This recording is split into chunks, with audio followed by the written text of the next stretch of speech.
They lynched people, they murdered people, they raped people, they burned their homes. And that was wrong. Simply that was because obviously wrong. Wrong. Okay, so again, that is obviously a wrong thing. If you want to have an intellectual discussion, do you think that maybe comparing her to the Grand Wizard and the notion of what she said to being a modern leader of the KKK was maybe a step too far? Republican presidential candidate Vivek Ramaswamy sparred with CNN's Dana Bash over the weekend following his provocative comments about racism during a town hall event in Iowa. Now, before we get to more of his interaction with Dana Bash, I think it's worth getting into what the comments were and the type of backlash he has received since then. Let's begin with what he said during that town hall in Iowa. Ayanna Pressley, she's in the Congress today. She's a member of the squad. Her words, not mine. We don't want any more black faces that don't want to be a black voice. We don't want any more brown faces that don't want to be a brown voice.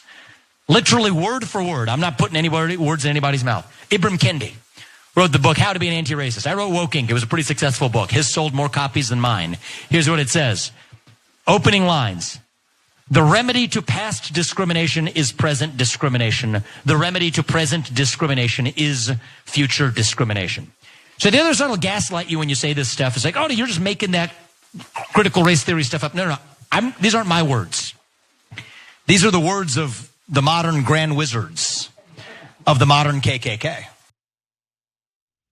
So obviously the last few sentences comparing these two individuals to modern day KKK is what led to a lot of backlash, and we should address that. I disagree with that kind of statement. I think he was intentionally provocative in order to experience the news cycle that he experienced over the weekend.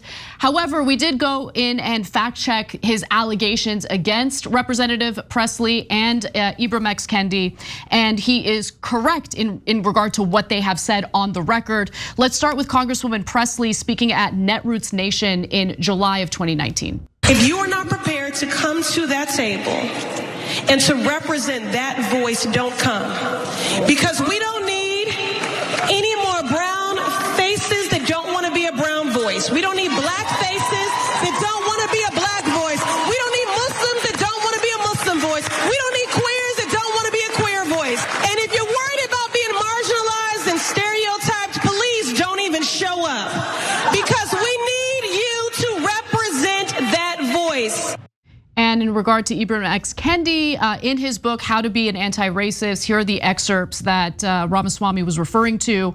Kendi wrote, quote, "The only remedy to racist discrimination is anti-racist discrimination. The only remedy to past discrimination is present discrimination. The only remedy to present discrimination is future discrimination." And then he continues, as US Supreme Court Justice Harry Blackmun wrote in 1978, "In order to get beyond racism, we must first take account of race. There is no other way, and in order to treat some persons equally, we must treat them differently." So I actually do have a problem with those statements, and I think that it leads to more division and racial tension in the country. However, I do not agree with what he had to say about the so-called modern day KKK. Again, I think he was intentionally being provocative to get attention, and I guess mission accomplished. Yeah, I think these Republican politicians actually ruin it for conservatives, because they're trying to do something different than what your priorities are. Your priorities are to live a normal life and get along, etc., right? But his priority is to get attention. So he puts a KKK line in there, and then that destroys his point. Because you could actually have a real debate, and which we're going to. We're gonna have this conversation about Ayanna Pressley and Kendi and see if that makes sense. But he doesn't want you to have that real debate. He just wants to get famous. And so saying that they're the modern day KKK, really? Professor Kendi went and lynched someone and burned them alive? Come on, man, come on. You're disgusting. Not only that, think about the damage it does for individuals who want to engage in a good faith debate/discussion about these issues, right? I think there is a discussion to be had. I think there is a debate to be had, again, among good faith individuals who genuinely care about bettering race relations in America. But when you have politicians exploit these issues and engage in hyperbole as they talk about these issues, it automatically makes others think that if you engage in that debate, then you're on their side, that you agree with the type of rhetoric and discourse that people like Ramaswamy are currently engaging in. Yeah, and by the way, two can play at this game, okay? I think what the kind of fear-mongering that Vivek's doing is the equivalent of the KKK, okay? He's a racist piece of crap and he likes to burn people alive. Okay, now of course I don't mean it because I'm not an idiot and a slime ball like Ramaswamy.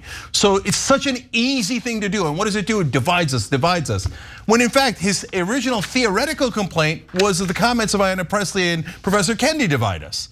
But then he did it on steroids. Exactly, that's such a good point, right? The irony of him referring to the divisiveness of Ayanna Pressley and Kendi in their statements, and then he himself engaging in even more divisive rhetoric. Yeah, and by the way, if I meant it and I actually called him a grand wizard of the KKK, you know what Ramaswamy would do?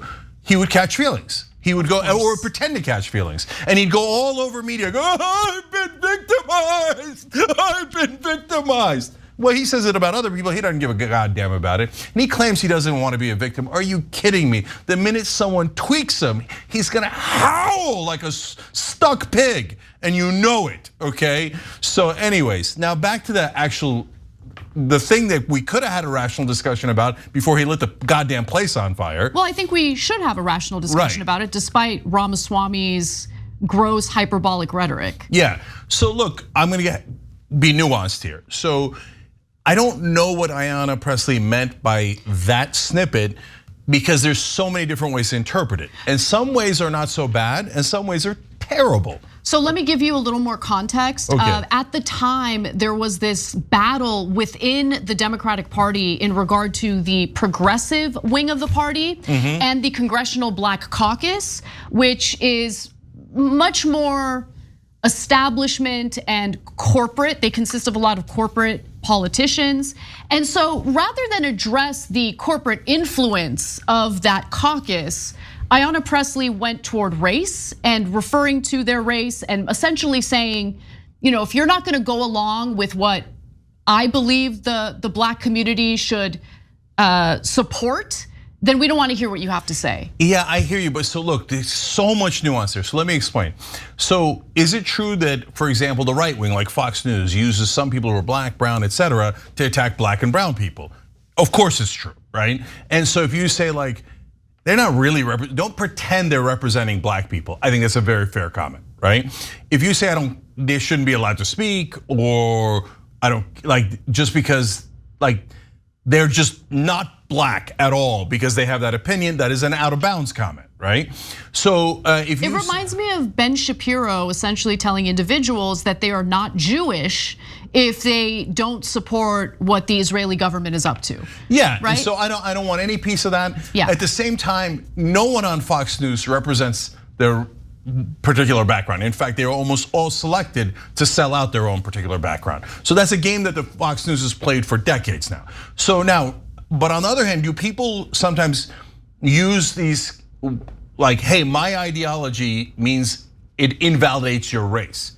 And does that happen on the left sometimes? Yes. So look, it's happened to me. It's behind the scenes, and but I have from excellent sources that someone else in the progressive community said that I wasn't brown enough. I have no earthly idea what that means.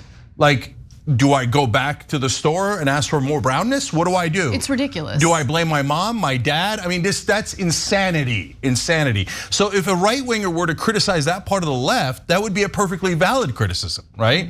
But they don't do that. They do what Ramaswamy did. Well, but final thing is actually on the specific thing that Representative Pressley was talking about. Man, that one's super tough. I don't think it is. I don't think that you need to go to race. I think that you go to corporate influence. Yes, but the Hakeem Jeffries of the world hide behind their race.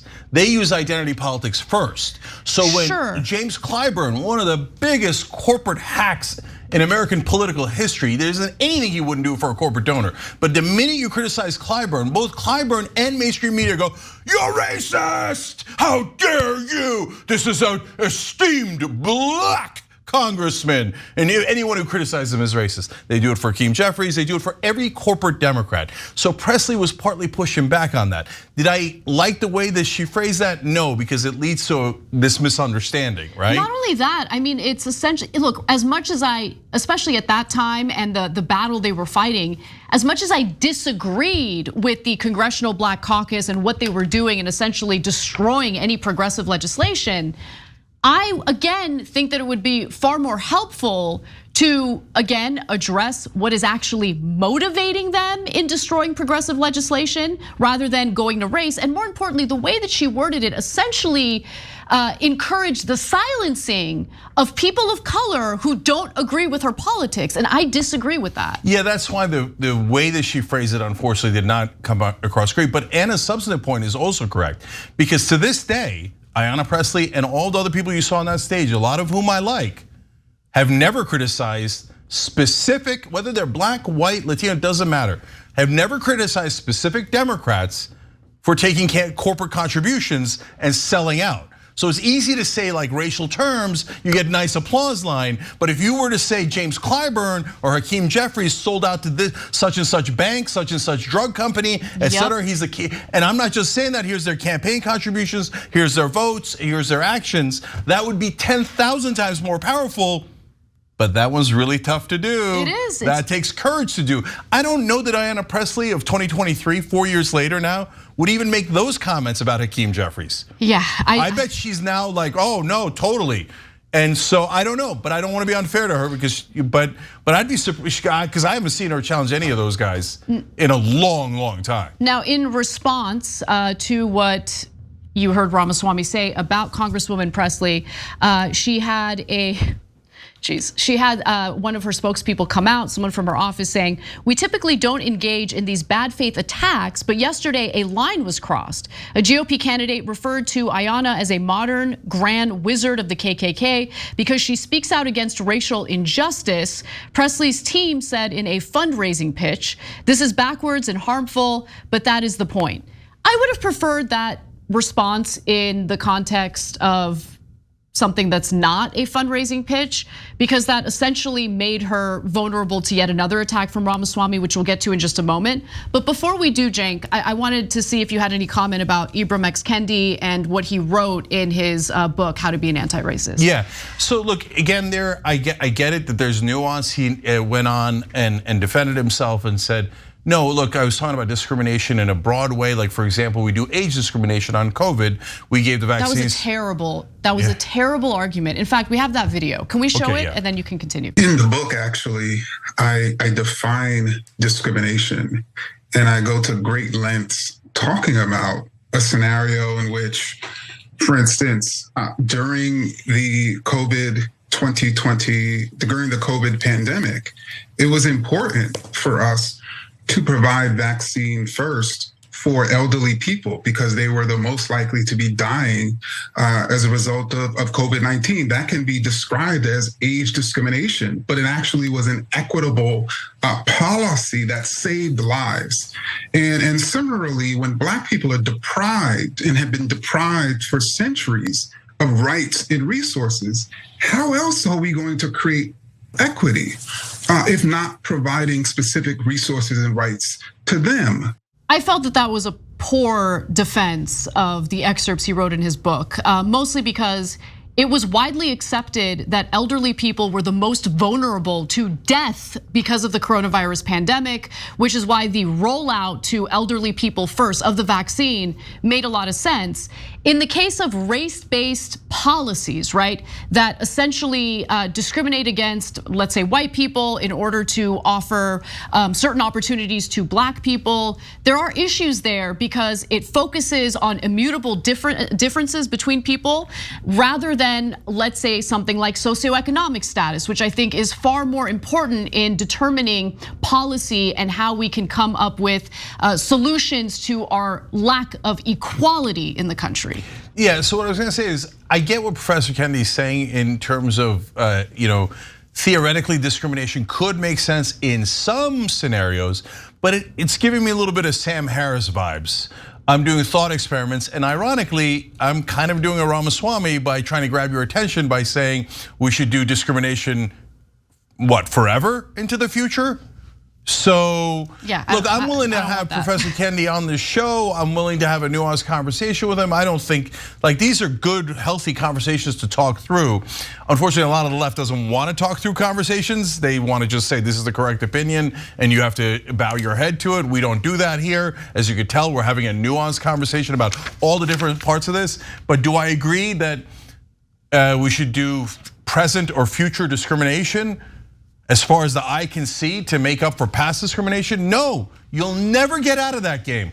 Because, oh, well, you went too far, now we're gonna discriminate in the other direction. And wait a minute, we didn't discriminate for Asians, we didn't discriminate for this, okay, then we're gonna do even more discrimination. No, I think it's look, my thought on it, I've been clear about it for a long time, is I don't think that's the right way to go. I understand there's an argument for it, but we're here to have those arguments. But certainly not in the way that Ramaswamy does, where he just does it for his own personal greed and says outrageous and indefensible things. Now, he did double down after he received all the backlash he received. In regard to Congresswoman Pressley, he said, there is nothing more racist than to assume the color of someone's skin dictates something about the content of their viewpoints, which is what Ayanna Pressley peddles to Americans. What's really stunning is that now she's trying to make money off of it. And that was the reference to her fundraising off of this controversy. And then finally, he also doubled down during that interview with Dana Bash on CNN. I wanted to provide a little bit of an example for that. Let's take a look. You know, I'm sure, the KKK was responsible for more than a century's worth of horrific lynchings, rapes, murders of black people. How in any way are the views you're talking about comparable to the views and atrocities committed by the KKK? What I said is the Grand Wizards of the KKK would be proud of what they would hear her say, because there's nothing more racist than saying that your skin color predicts something about the content of your viewpoints or your ideas. You didn't just say they would be proud. You said these are the words of the modern Grand Wizards of the modern KKK.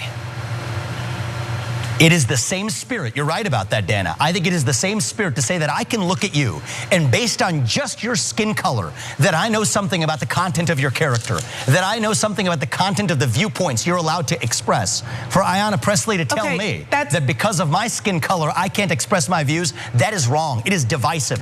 Again, I think that his rhetoric is intentionally inflammatory. It's intentionally hyperbolic. It literally goes against what he's preaching, right? He's preaching against racially divisive speech as he's engaging in racially divisive speech. And so I don't agree with that comparison at all. You want to have a well thought out, nuanced discussion / debate about the way we talk about race relations in the country. I'm totally fine with that. The way that he's doing it, I believe, is meant to drum up attention toward him, toward his campaign. I guess mission accomplished, but it does nothing to improve our conditions here in the US. Yeah, look, him criticizing Ayanna Pressley for raising money off of it is hilarious. First of all, every politician these days raises money off of anything they're ever named in. And Ramaswamy does the same thing. And I mean, Ramaswamy, come on, brother. Your whole shtick is that you're an attention whore. And so now you want to go around saying that, oh, I can't believe people are using attention to raise money for their political cause. Yeah, spare me, okay? There's a street with your name on it. Go peddle your wares. Thanks for watching The Young Turks, really appreciate it. Another way to show support is through YouTube memberships. You'll get to interact with us more. There's live chat emojis, badges. You've got emojis of me, Anna, John, JR. So those are super fun. But you also get playback of our exclusive member-only shows and specials right after they air. So all of that, all you gotta do is click that join button right underneath the video. Thank you.